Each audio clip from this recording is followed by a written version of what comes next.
प्रिय बच्चों नमस्कार। आज हम पढ़ेंगे पास्ट इंडेफिनिट टेंस।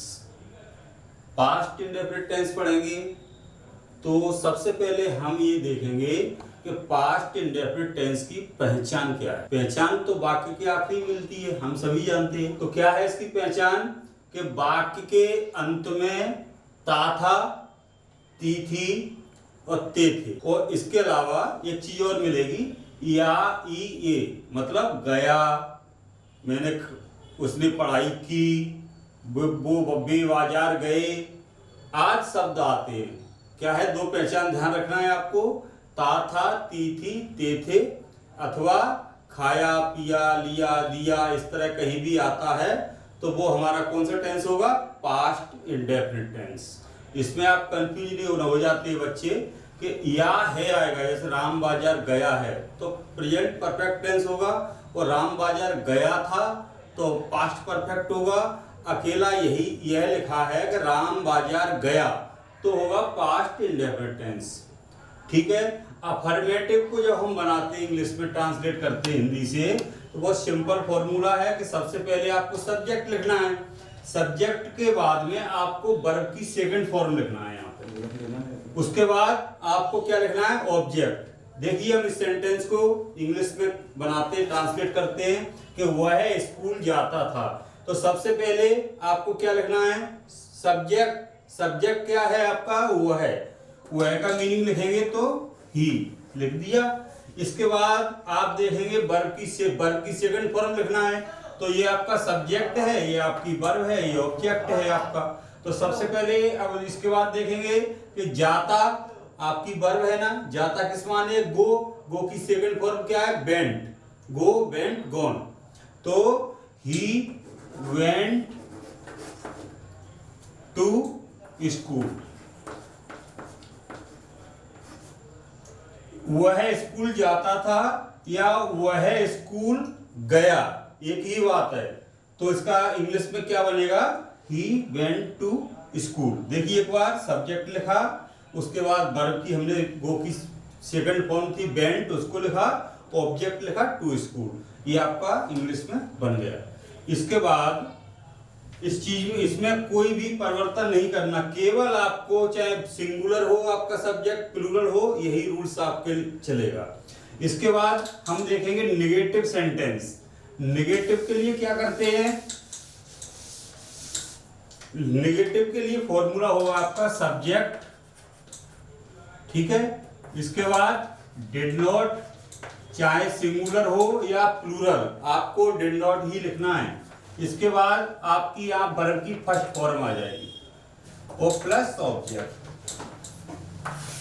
देखिए जैसे अभी आपने किया, राम स्कूल जाता था, अब ये देखेंगे राम स्कूल नहीं जाता था, राम स्कूल नहीं जाता था, नहीं जाता था, तो क्या हो जाएगा, सब्जेक्ट आप लिखेंगे। इसके बाद सब्जेक्ट क्या है आपका, राम। इसके बाद डिड नॉट दी हुई है आपको हेल्पिंग वर्ब, तो यहाँ पे लिख देंगे डिड नॉट, चाहे यहाँ पे सिंगुलर हो प्लूरल हो, पास्ट इंडेफिनिट टेंस में हेल्पिंग वर्ब डिड नॉट ही रहेगी, डिड नॉट। इसके बाद वर्ब की फर्स्ट फॉर्म लिखना है, did not go to school.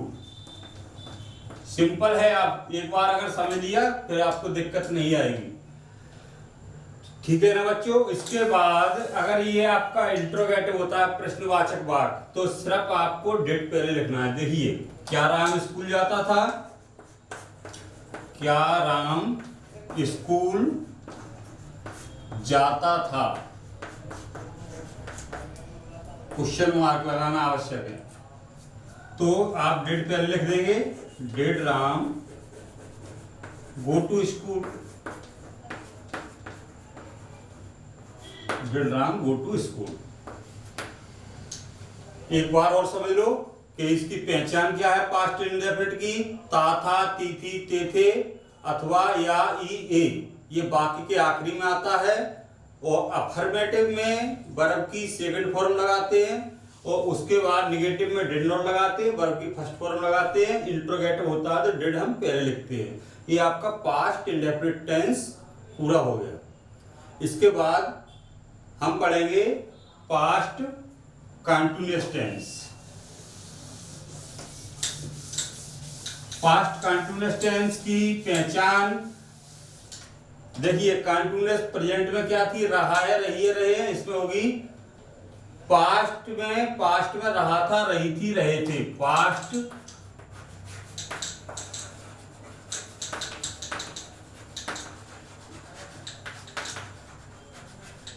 Continuous tense पहचान क्या है इसकी, रहा था, रही थी, रहे थे।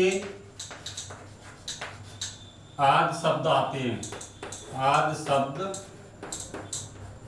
वाक्यों के अंत में आते हैं, वाक्यों के अंत में आते हैं। अफर्मेटिव के लिए फॉर्मूला आपका हो जाएगा subject plus was were, singular में वॉज, प्लूरल में were, plus main verb plus ING plus object.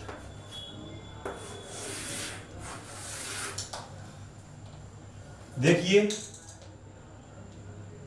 वे खाना खा रहे थे।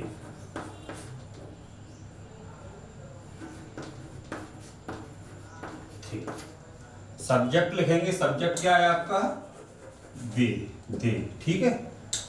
इसके बाद वॉज वर्ब में से क्या आएगा, सिंगुलर होगा तो वॉज आएगा, प्लूरल होगा तो वर आएगा। क्या आएगा, देवर। मेन वर्ब क्या है, खाना, ईट माने खाना, ईट में आईएनजी जोड़ देंगे, ईटिंग द फूड। ठीक है बच्चों, और निगेटिव होगा तो बाज वर के बाद में नोट लगा देंगे। सेम वही कंडीशन है। इसके बाद हम अगला टेंस पढ़ेंगे। प्रिय बच्चों नमस्कार, आज मैं आपको बताने जा रहा हूं स्ट्रक्चर। आपने देखा होगा शुड, मस्ट और ought to। ध्यान से सुनेंगे। एक बार में हम तीनों का प्रयोग कैसे करते हैं, कहाँ शुड लगता है, कहाँ मस्ट लगता है, कहाँ ought to लगता है, एक बार में समझ में आ जाएगा। आपको ध्यान से सुनिए कि देखो, शुड माने भी क्या होता है, चाहिए। शुड माने भी होता है चाहिए, ठीक है। मस्ट माने क्या है, मस्ट माने भी होता है चाहिए। ought to माने भी होता है चाहिए। अब तीनों माने चाहिए है तो कहाँ हम शुड लगाएंगे, कहाँ हम मस्ट लगाएंगे, कहाँ हम ought to लगाएंगे। तो शुड कब लगाते हैं, शुड भी होता है साधारण, चाहिए। इसको मान लो साधारण बात कोई कही जाएगी ना साधारण तौर पे, तब आप क्या लगाएंगे, शुड। जैसे मुझे पढ़ना चाहिए, शुड, ठीक है, साधारण बात है, कोई विशेष बात नहीं है।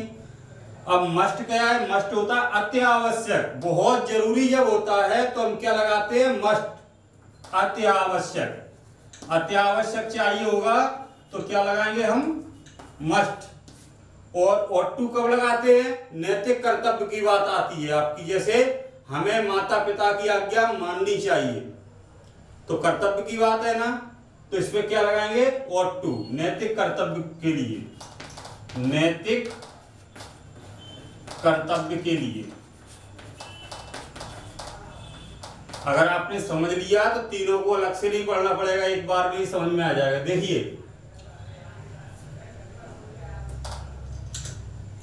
राम, या ये देख लीजिए, तुम्हें घर जाना चाहिए, तुम्हें घर जाना चाहिए, चाहिए लगाया ना, तो इसमें क्या है, साधारण बात है, आपको घर जाना चाहिए, आराम से जा सकते हो घर पे, ठीक है। तो ये क्या होगा, इसमें you should go to home, go to home. अगर इसको बहुत जरूरी अत्यावश्यक बोले, कैसे बोलेंगे, तुम्हें घर ही जाना चाहिए, अगर ये बोलते हैं इस तरह कि तुम्हें घर ही जाना चाहिए, मतलब कहीं रुकना नहीं है आपको, बहुत आवश्यक है ये आपको घर जाना, तो क्या लग जाएगा फिर सेंटेंस में आपको? मस्ट। देखिए, तुम्हें घर ही जाना चाहिए। अब इसमें क्या लगेगा? मस्ट। क्यों? बहुत आवश्यक होगा, क्या आवश्यक हो गया? You must go to home.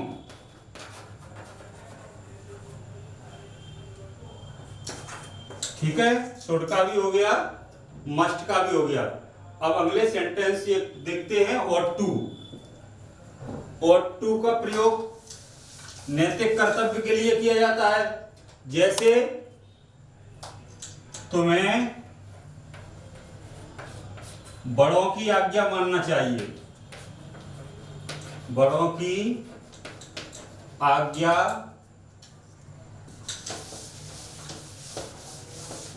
मानना चाहिए, मानना चाहिए। देखिए,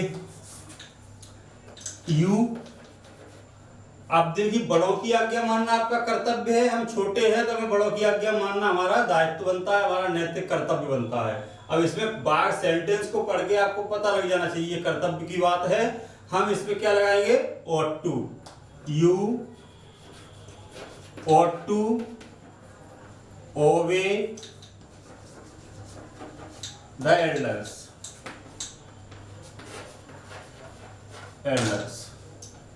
तीनों एक बार में हो गए। साधारण बात होगी, साधारण चाहिए तो शुड लगाएंगे, अत्यावश्यक चाहिए है तो मस्ट लगाएंगे, और नैतिक कर्तव्य की बात जहां भी आएगी वहां ought to लगाएंगे। अब देखिए, खालिस्तान में जैसे परीक्षा में आपको आएगा 10वीं 12वीं वालों के लिए कि डू ए डायरेक्टेड आते हैं ना, डू ए डायरेक्टेड में ये लिखा है, जैसे मान लो यू खालिस्तान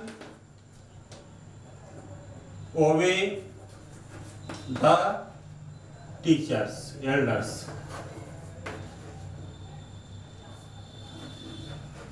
अब इसमें तीन दिया है आपको ऑप्शन, शुड,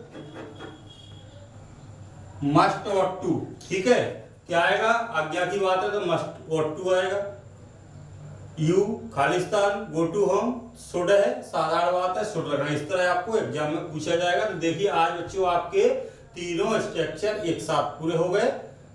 ऐसे ही आपको 30-40 स्ट्रक्चर पढ़ना है, शॉर्ट में हो जाएंगे आपके।